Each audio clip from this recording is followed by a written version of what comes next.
আসসালামু আলাইকুম ওরহমতুল্লাহি ওবরকাতু।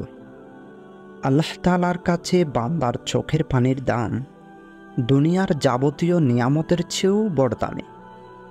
যে ব্যক্তি আল্লাহ তাআলার বয়ে কান্নাকাটি করে, হাদিসের ঘোষণায় তার জন্য জাহান্নামের আগুন হারাম হয়ে যায়। এক ফোঁটা পানি দিয়ে গোটা জীবনের সব গুনাহ ধুয়ে মুছে সাফ করে ফেলা সম্ভব। আল্লাহর ভালোবাসা ও ভয়ে মুমিনের হৃদয়ের আকাশ ভেদ করে যেই অশ্রুকণা নয়নের কোণে এসে গড়িয়ে পড়ে, সেই পানির মতো শক্তিশালী পৃথিবীতে আর কিছুই নেই। এই অশ্রু বান্দাকে প্রতিপালকের সন্তুষ্টি অর্জনে সহায়তা করে, মহান আল্লাহর ক্রোধ থেকে বান্দার মুক্ত হওয়ার পথকে সুগম করে, কঠিন বিপদ থেকে বান্দাকে মুক্ত করে। পৃথিবীর সব পানি দিয়ে যেখানে জাহান্নামের একটি অগ্নিকণা নেবানো সম্ভব নয়, সেখানে মাত্র এক ফোঁটা অশ্রু জলেই জাহান্নামের ভয়াবহ আগুনকে মুহূর্তে নিভিয়ে ফেলা সম্ভব। যেই চোখ মহান আল্লাহর বয়ে কাঁদে, সেই চোখে জাহান্নামের আগুন স্পর্শ করবে না। আল্লাহর রাস্তায় জিহাদ করতে গিয়ে যেমন শরীরের তাজা রক্তের বিনিময়ে জান্নাত কেনা যায়, তেমনি মহান আল্লাহর দরবারে এক ফোঁটা অশ্রু ঢেলেও জান্নাত কেনা যায়। আমরা অনেকে মনে করি আমরা পাপের সাগরে ডুবে গেছি, আল্লাহ আমাদের হয়তো ক্ষমা করবেন না, আল্লাহ আমাদের দোয়া কবুল করবেন না। এগুলো ভুল ধারণা। আল্লাহ রহমানুর রহিম, তিনি দয়ার সাগর। বান্দার এক বিন্দু অনুশোচনার অশ্রু তিনি সহ্য করতে পারেন না। তাই এক ফোঁটা অশ্রু দিয়েই তিনি বান্দার গুনাহ ধুয়ে মুছে সাফ করে দেন। বান্দার জন্য ওয়াজিব হয়ে থাকা জাহান্নামকে তার জন্য চিরতরে হারাম করে দেন।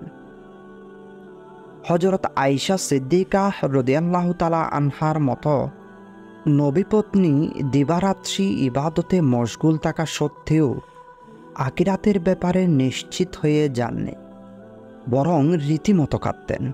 অথচ তার জীবন এতই পুত পবিত্র ছিল যে স্বয়ং আল্লাহ তার কাছে সালাম পাঠিয়েছেন এবং তার ব্যাপারেই কোরআনের 10টি আয়াত নাজিল হয়েছে। বোঝা গেল দুজকের আগুনের ভয়াবহতার কথা স্মরণ করে অশ্রু সজল হওয়া স্বতন্ত্র একটি আমল। এটি আল্লাহর অধিক পছন্দনীয় আমল। মনের সব কথা আল্লাহর কাছে খুলে বলার শ্রেষ্ঠ সময় কান্না হচ্ছে দোয়া কবুলের এক বড় অস্ত্র। মহান আল্লাহর সেই বক্ন হৃদয়ে দোয়া কবুল করেন, যে হৃদয় অন্য সব কিছু থেকে আশা হারিয়ে একমাত্র আল্লাহর দয়ার সাগরে ভাসিয়ে দেয়।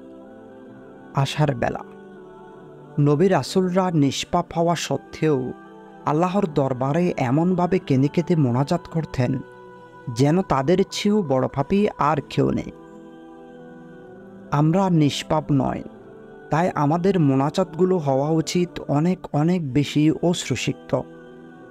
ইবাদতের জায়নামাজে ও নামাজের মধ্যে আমাদের মনে করা উচিত এটাই হয়তো জীবনের শেষ নামাজ, এবং আজকের রোজাই হয়তো জীবনের শেষ রোজা। এই মোনাজাতই হয়তো পার্থিব জীবনের শেষ মোনাজাত। কালই যদি মারা যায়, আমরা জানি না আমাদের জন্য বেহেশত না দুজক অপেক্ষা করছে। তাই সব সময় মৃত্যুর জন্য প্রস্তুত থেকে সৎ কাজ করে যাওয়া এবং পরকালের পাথেয় সঞ্চয় সচেষ্ট হওয়া উচিত। আমরা যদি অন্যায়ভাবে কোনো ব্যক্তির সম্পদ ও সম্মানের ক্ষতি করে থাকি, তাহলে মৃত্যুর আগেই তার কাছ থেকে ক্ষমা চাইতে হবে এবং ক্ষতিপূরণ দিয়ে তাকে সন্তুষ্ট করতে হবে। কোনো মানুষ যদি নিজেকে পরিশুদ্ধ করতে চায়, তাহলে মৃত্যুর চিন্তা তার জন্য সবচেয়ে বড় সংস্কারক ও পরামর্শদাতা। মৃত্যু এমন এক অনিবার্য বিষয় যা এড়ানোর সাধ্য কারণে বড় বড় পরাক্রান্ত জালেমও মৃত্যুর কথা স্মরণে সৎ ও খোদাভীরু বান্দার পরিণত হতে পারে। আমরা কেউ জানি না কখন আয়ু ফুরিয়ে যাবে, তাই বিচার দিবসের ভোগান্তির কথা মনে রেখে আমাদের উচিত সব ধরনের অসৎ ও মন্দ স্বভাব এখনই ত্যাগ করার সিদ্ধান্ত নেওয়া। বলা হয়, পরকালের একটি দিন দুনিয়ার 1000 বছরের সমান দীর্ঘ। দুযোগের আগুনের উত্তাপ এত বেশি যে সেই উত্তাপের বিন্দুমাত্র আঁচ যদি এই পার্থিব বিশ্বে এসে পড়ত, বিশ্ব জ্বলে পুড়ে ছাই হয়ে যেত। পরকালে আমাদের বিদ্যা, বুদ্ধি ও ধন সম্পদ সম্পর্কে প্রশ্ন করা হবে। আমরা নিরম্ন ও দরিদ্র সহায়তা না করে থাকলে সে বিষয়ে জবাবদিহি করতে হবে। অযৌক্তিক কোনো অজুহাত সেদিন কাজে আসবে না। আমরা যৌবনকালে কিভাবে ব্যয় করেছি তার হিসাব সেদিন দিতে হবে। আমরা বয়স্ক এবং এমনকি বৃদ্ধ হওয়ার পরও কেন মন্দ কাজ বা পাপের আকর্ষণ ছাড়তে পারিনি, সে বিষয়েও জবাবদিহি করতে হবে। আমরা খোদার দেওয়া জ্ঞান বুদ্ধি দিয়ে কি অন্যদের সুপথ দেখানোর চেষ্টা করেছি? স্ত্রী, সন্তান ও পরিবারের সদস্যদের যথাযথভাবে ধর্ম এবং অধর্ম সম্পর্কে সচেতন করেছি কি? এইসব প্রশ্নের উত্তর যদি নেতিবাচক হয়, তবে পরকালে আমাদের জাহান্নামে নিক্ষেপ করা হবে। এইসব থেকে বাঁচার মোক্ষম উপায় দোয়া ও মোনাজাত। বুজুর্গ আলেমেরা বলেন, রমজানের রাতগুলো দোয়া মোনাজাত যেন মহান আল্লাহর সঙ্গে প্রেমালাপ ও প্রেমাস্পদদের জন্য নিজেকেই সবচেয়ে বিনীত করার আকুল মহড়া।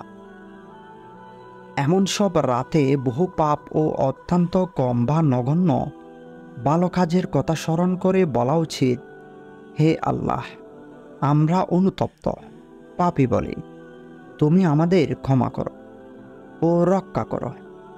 দুজকের আগুন থেকে তোমার অপার করুণায়, হে সর্বোচ্চ দাতা ও দয়ালু, তোমার প্রিয় বন্ধুর প্রতি অশেষ দরুদ পাঠানোর উসিলায় ক্ষমা করো আমাদের।